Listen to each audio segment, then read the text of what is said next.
apresentar-vos o questionário compreensivo sobre displasias ósseas em Portugal que nós criamos em janeiro deste ano.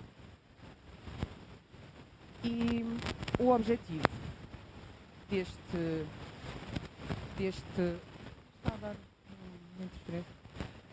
deste questionário é de facto perceber o que é que se passa em termos de necessidades, em termos de objetivos e de questões das pessoas com displasias ósseas e das famílias em Portugal. É muito importante termos uma noção real do que é que as pessoas sentem e percepcionam para perceber quais são os nossos objetivos de trabalho. Este questionário continua aberto até ao final do mês e começamos a solicitar e a pedir que as pessoas participassem a partir de 1 de fevereiro. Tivemos 53 respostas, é um número mais significativo do que o primeiro questionário. Se for todos os anos um gradiente de crescimento, será muito vantajoso para todos. Portanto, já é um número muito significativo. Pedimos também que as pessoas que fossem pais de jovens ou crianças respondessem uma determinada secção e as pessoas adultas respondessem outra secção. Então, quem é que respondeu este questionário? Tivemos 35 pais ou cuidadores a responder e 18 adultos. A nossa percepção em termos de associação é que é muito mais difícil termos o interesse de pessoas adultas com displasias ósseas, porque muitas das suas questões foram resolvidas pelo tempo e então acaba por não estarem tão ligados àquilo que estamos a fazer. Vemos também que pessoas com displasia óssea que têm filhos já têm um interesse diferente em todas estas questões. Tivemos, felizmente, pessoas de 12 distritos, mais pessoas da região autónoma da Madeira, assim como 5 pessoas de vários pontos fora de Portugal. Pessoas que falam português, pessoas que estão imigradas ou pessoas do Brasil também a responder ao questionário, o que é muito positivo porque chegamos além fronteiras e não fizemos uma grande divulgação sem ser nas nossas redes sociais mais próximas. Também fiquei muito positivamente surpreendida com a quantidade de displasias que foram descritas e que as pessoas identificaram. Contudo, sabemos que existem 461 formas de displasias diferentes, o que é um número colossal. Mas ter já 19 representadas é muito importante. Também há que refazer a nota que há várias pessoas, neste questionário foram 3, mas existem muitas mais que ainda não têm um diagnóstico. E mesmo assim essas pessoas sabem que estão no espectro de uma displasia ou de uma doença óssea, não têm ainda a certeza de qual é que é o diagnóstico.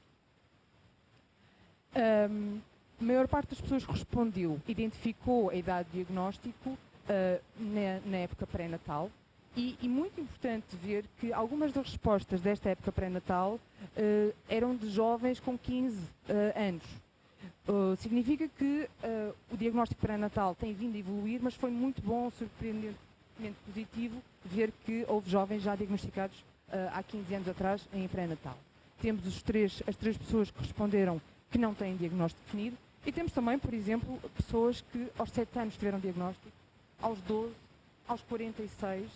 Não é algo, a procura pelo diagnóstico, e o Dr. Sérgio a seguir vai falar, e sabe muito mais do que qualquer um de nós aqui sobre o assunto, é muito complexo.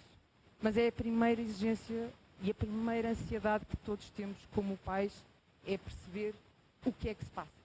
Mas o nome da doença em si ou da condição genética não é de facto linear perceber automaticamente o que é. Perguntamos também como é que a pessoa considerava o seu estado de saúde na maior parte do tempo nos últimos 12 meses. Tendo em consideração que isto foi, os primeiros meses apanharam o período Covid, pandemia, quarentena, mas foi perguntado no período antes, no ano antes, penso que não houve muita interferência. As pessoas que responderam já no final deste período, em agosto e setembro, já refletiram bastante as respostas de perda de apoios como terapias, como idas aos hospitais, porque obviamente houve muita diferença no apoio clínico. Fiz esta separação entre adultos e crianças para vermos que algumas coisas são muito semelhantes, outras um bocadinho mais distintas. Mas o positivo é que a maioria das pessoas identificou-se como tendo estado bastante bem, sem problemas, sem doenças ou complicações, e algumas com alguns problemas relacionados com a displasia, mas uma grande fatia em que estiveram relativamente bem, o que é muito positivo. Perguntamos também como é que consideravam o seu estado emocional. E, mais uma vez, a fatia positiva foi evidente quer nos adultos, quer nas crianças. 28% dos adultos sentiram-se emocionalmente estáveis e 33% tiveram altos e baixos, mas estiveram relativamente bem.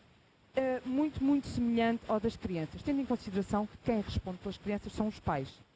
Aqui temos que sempre considerar que há uma percepção distinta. Sendo crianças de 1 ano ou sendo crianças de 15, a percepção é própria. E daí a necessidade de ler isto com olhos diferenciadores. Com regularidade têm recebido acompanhamento médico. Como vos disse, a maior parte das pessoas respondeu nos primeiros meses, portanto não há esta agravante da perda de acompanhamento. Há aqui uma coisa que eu gostaria muito de identificar, que a maior parte, os adultos que responderam, 7 pessoas em 18 disseram que não tinham qualquer seguimento médico. E que 5 em 18 tinham uma consulta por ano. Estamos aqui a falar de um número superior a metade, que tem muito pouco acompanhamento clínico. Isto não é uma situação pontual, é mesmo aquilo que acontece. Embora muitas das situações complexas a nível de displasias, e são imensos os tipos, displasias e imensas as complicações, acontecem na idade adulta. Só que não está ainda vinculado um período de transição entre a idade pediátrica e a idade adulta no Sistema Nacional de Saúde que permita que as pessoas continuem a receber um acompanhamento tão ou mais personalizado e diferenciador também na idade adulta. E um dos trabalhos que tem sido feito, por exemplo, no Hospital Universitário Pediátrico de Coimbra, é mesmo esta criação de uma equipa de transição da idade pediátrica para a adulta, de forma a conseguirmos minorar estes números e que as pessoas pelo menos tenham um seguimento mais próximo e que se não haja necessidades, muito bem, não há, ótimo. Se há necessidades, então que não haja este esquecimento que a pessoa deixou de ter atenção por parte do seguimento clínico. Questionamos também em que estabelecimento de saúde é feito o seguimento médico. A maioria das pessoas é seguido num hospital público. Há casos em que várias respostas é só no centro de saúde, são aquelas pessoas que não têm um seguimento próximo, mas regular, nem anual, e vão ao centro de saúde. Fiquei também surpreendida que várias pessoas só têm seguimento no privado. E crianças com displasias muito novas.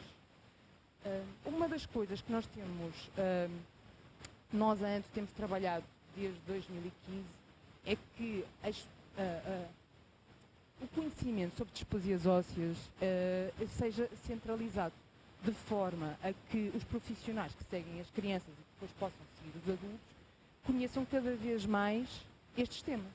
Porque é muito difícil um clínico em qualquer hospital do país ter dito, sim senhor, eu segui uma criança com displasia diastrófica e outra com displasia cleidocraniana. Não é comum.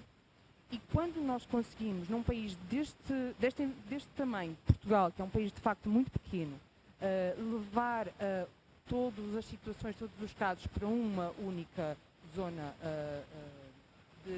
de conhecimento clínico, permite que a experiência, que os clínicos cresçam em experiência e que sejam melhores resultados das pessoas que lá vão. É natural que em situações mais complexas estes seguimentos vão depois parar a um hospital que tenha apoio de displasias ósseas. Mas de facto fiquei surpreendida que há várias pessoas que só vão ao privado. Nos últimos 12 meses, quantos dias se deslocou ao hospital ou outro estabelecimento de saúde para acompanhamento médico? Isto é muito, muito relevante, porque muitas pessoas adiam ou protelam ou evitam o acompanhamento médico porque é longe, porque são distâncias longas, porque têm que falhar dias de trabalho. E isto leva a com que ou as pessoas não vão às consultas ou tenham muitas consultas no mesmo dia, que é uma forma de nós optimizarmos que as pessoas tenham um seguimento mais próximo. 5 em 18 adultos, novamente, não foi nenhum dia a qualquer centro, nem um centro de saúde, nem um centro hospitalar. A maior parte das pessoas deslocou-se entre 1 e 5 dias. O número mínimo deslocou-se com mais de 20 dias e isto reflete principalmente casos pediátricos. Nos últimos 12 meses, caso tenha recebido acompanhamento médico, em que especialidades foi? Pronto, temos ali a ortopedia absolutamente no topo da escala, a pediatria também, porque estamos a falar em acompanhamento médico mais seguido a nível da idade pediátrica, e a otorrinolaringologia, a genética também, e a pneumologia, que são realmente especialidades muito importantes em inúmeras displasias. Existem, obviamente, outras displasias que precisam de outro tipo de acompanhamento, mas estas são, de facto, as mais relevantes. O médico de família também continua bastante presente. Perguntamos também sobre o apoio em terapias. Fisioterapia, hidroterapia, terapia da fala, terapias que de facto podem ajudar o desenvolvimento psicomotor da criança de forma a optimizar o desenvolvimento e a agilizar também esse período de desenvolvimento. Foi muito positivo ver que uma boa quantidade das respostas foi positiva em termos de acompanhamento por fisioterapia. Contudo, temos aqui um número muito significativo de pessoas e inclui também crianças, não são só adultos. Lembro novamente que temos 18 respostas de pessoas adultas. Existem várias crianças nesta faixa que não têm qualquer tipo de terapia. Também é de relevar, e é muito importante, que felizmente há várias crianças que não têm complicações. Nem todas as crianças têm complicações. Temos vários casos com crianças, felizmente, a desenvolver-se muito bem e daí também a razão de não terem acompanhamento. Questionamos também se já tinham sido submetidos a algum tipo de cirurgia. 41% disse que não, nunca foi submetida a cirurgias, mas temos casos de 5 ou mais cirurgias em diferentes displasias e temos casos de 2 a 4 e de pelo menos uma. Portanto, temos mais de 50% em que já foi intervencionado 1 ou 4 vezes.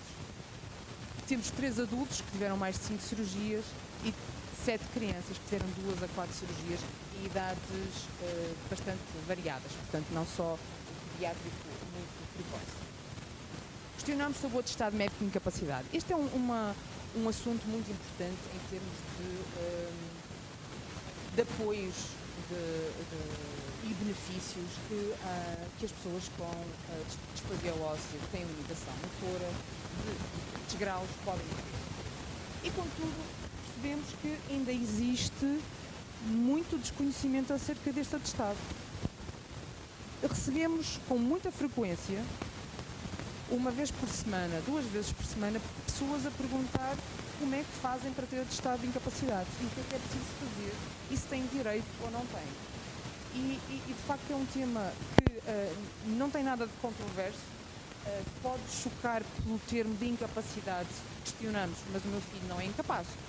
É verdade, a terminologia nem sempre é tão leve que nos permita pensar isto é para mim.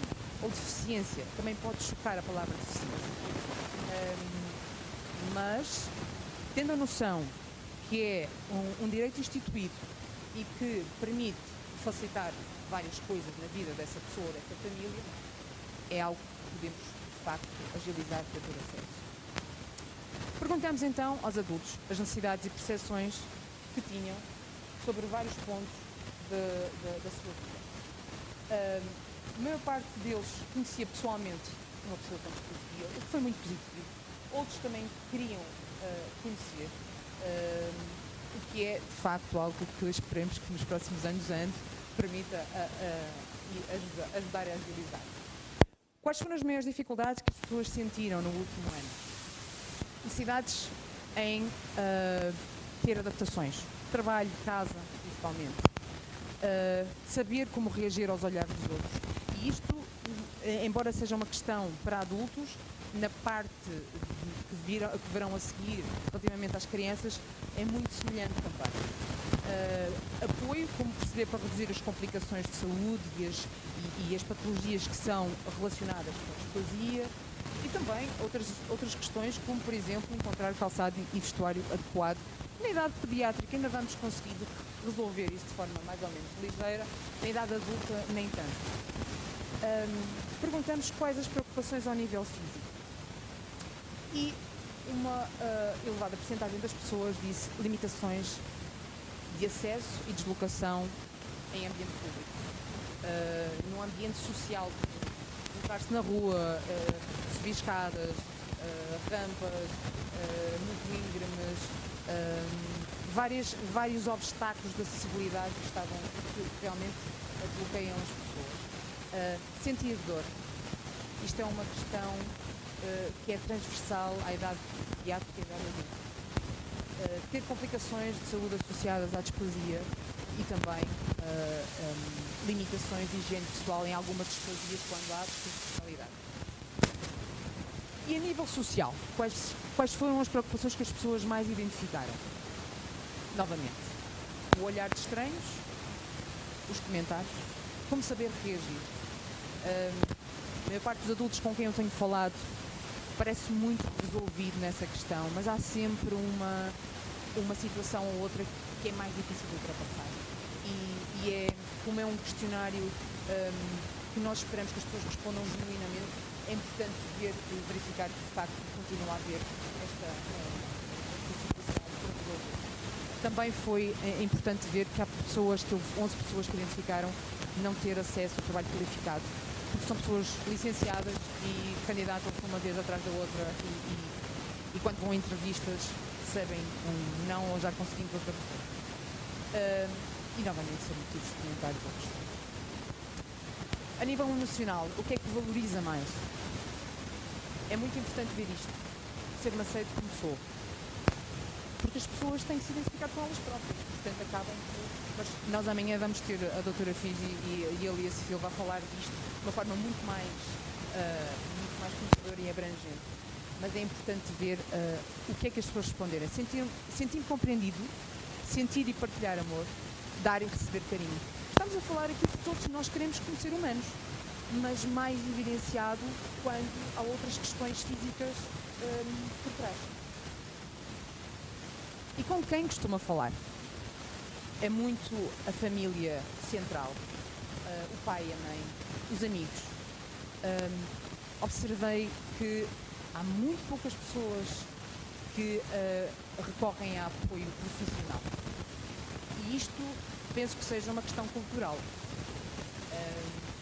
Podemos discutir, e espero discutirmos amanhã, mas de facto houve várias pessoas a dizer que precisavam de apoio, mas ainda não há o apoio profissional assim tão evidente. E algumas disseram que não gostam de falar de emoções, é natural, é absolutamente respeitável. O que gostaria de fazer e não faz, ou faz muito pouco devido à sua displasia? Esta pergunta trouxe-nos a outras coisas que nós estamos a fazer na AND, que é ativar uma rede de contactos para aumentar o conhecimento dos pais sobre o desporto escolar e sobre as atividades físicas que as crianças podem desenvolver no desporto escolar e fora da escola, para realmente permitir que isto não seja um impedimento. Praticar uma atividade física ou desporto. Houve 15 pessoas que disseram eu queria praticar uma atividade física ou desporto, mas se calhar a barreira inicial de tenho uma displasia, isso não é para ti, foi colocada muito cedo. E experimentar deverá ser sempre o primeiro passo. Com consciência, não experimentar rafting, por exemplo, mas alguma coisa que seja mais razoável. E sair socialmente também, importante, ver que a parte da vivência social é muito importante para as pessoas. Prioridades no momento. Eu aqui só foquei mesmo aquelas que sobressaíram em todas as respostas. Ter maior independência. E muitas vezes esta independência não é independência de mobilidade, é independência também como pessoa da família. Porque há uma sobreproteção de não faças que eu faço, ou não vais por aí que podes magoar. Esta independência foi muito de jovens, na idade de 15 e 20, a responder. Ter acesso a apoios sociais e, novamente, ser mais uma pessoa entre todas as pessoas.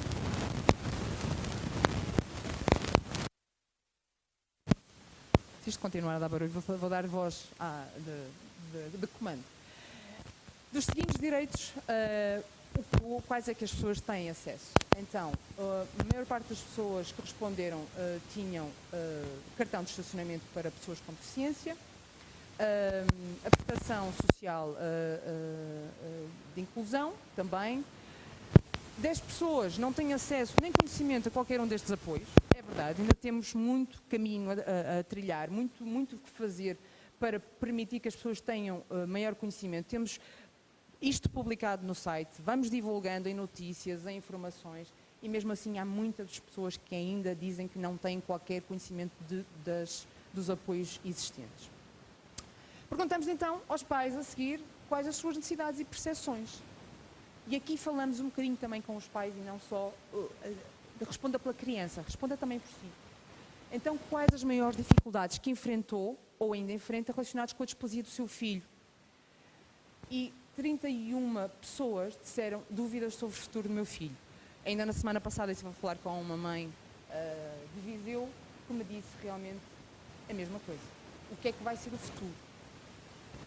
Se nós questionarmos isto sobre qualquer criança, vamos dar a mesma pergunta. É mais todas as outras dúvidas que estão envolvidas na questão de ter uma criança com displasia óssea. Acesso a informações a futuros tratamentos inovadores, questões emocionais e problemas de saúde, obviamente, porque é sempre uma dúvida quando é que vai surgir uma outra complicação que nos vai levar a um hospital, que nos vai levar a um resultado incerto. Que preocupações teve ou tem relativamente ao seu filho ou criança ao nível físico? Complicações relacionadas com a displasia. 20 pessoas disseram a baixa estatura. 21 as limitações motoras. Novamente os pais, os desafios de serem independentes. E muitos deles queixarem-se da dor. Que preocupações teve relativamente ao seu filho a nível emocional e social? Vários pais responderam se vai ter amigos. Eu vou ter que passar um bocadinho mais rápido para não me atrasar, mas quero dar-vos esta ressalva, que a maior parte destes pais que responderam se não sabe se o filho vai ter amigos ou não, são pais de crianças que ainda não entraram na escola. Muitos miúdos têm dificuldade em relacionamento interpessoal e nem por isso têm uma displasia óssea.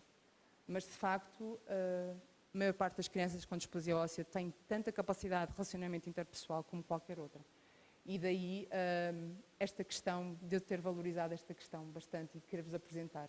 E, novamente, se vai superar obstáculos e ser independente. É uma questão muito paternal da independência. A nível emocional, o que sente por ter sido pai ou ser pai de uma criança com displasia. Há muito esta evidência de ser um desafio pessoal constante e um desafio familiar constante. E estamos aqui com pais de crianças muito, muito novas, como pais de crianças com 5, 6 anos. São situações que requerem muito tempo, resolvem-se de formas muito distintas consoante as famílias. Mas também é muito positivo e gostei imenso de ver que a maior parte das pessoas sente muito amor por aquela criança e que faz tudo para lhe transmitir boas emoções, porque de facto o futuro é isso. o aconchego emocional que permite com que avancem com confiança. Que tipo de apoios é que acham importantes? Acesso a estudos e tratamentos inovadores, 26 pessoas disseram isto. Assistências por profissionais experientes, onde é que encontramos? Nos centros de referência ou nos centros clínicos que têm maior conhecimento sobre este tema. Apoio educativo e adaptações na escola, na roupa e no calçado, por exemplo.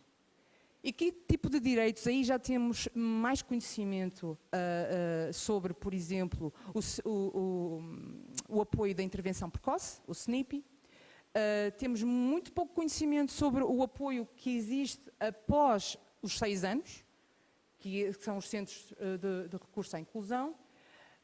E depois temos outros apoios sociais, por exemplo, como a bonificação do abono de família ou o subsídio de assistência a um filho com deficiência. Contudo, continuam a existir 11 pessoas que não têm qualquer acesso nem conhecimento de apoios.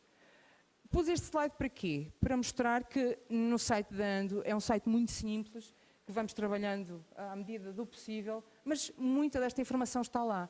E este guia prático é de facto muito complexo e gostava novamente de lembrar que é um instrumento que tem imensa desta informação, bem detalhada, muito simples, muito direta. Contudo, há muita revisão de muitos apoios e o nosso objetivo é que com a Segurança Social possamos trabalhar no assunto. Por último, para terminar, que ações é que as pessoas gostariam que a ANDO desenvolvesse? Várias. Ajuda à obtenção de apoios, sensibilização da sociedade. Gostei muito desta parte, criação de comentários. Temos que pensar mais à frente nisto. Congressos, estava planeado, no próximo ano vamos ter um congresso. Este encontro vai de encontro a estas palestras de esclarecimento e o apoio na integração social e profissional e, novamente, a aprovação de tratamentos inovadores. E este foi um resumo muito rápido, muito sucinto, há muito resultado imensamente interessante neste questionário e tencionamos voltar a fazer um novo questionário todos os anos, de forma a conseguir perceber se há uma evolução em termos de necessidades e, essencialmente, aumentar o conhecimento das pessoas sobre os vários direitos que têm. E muito obrigada.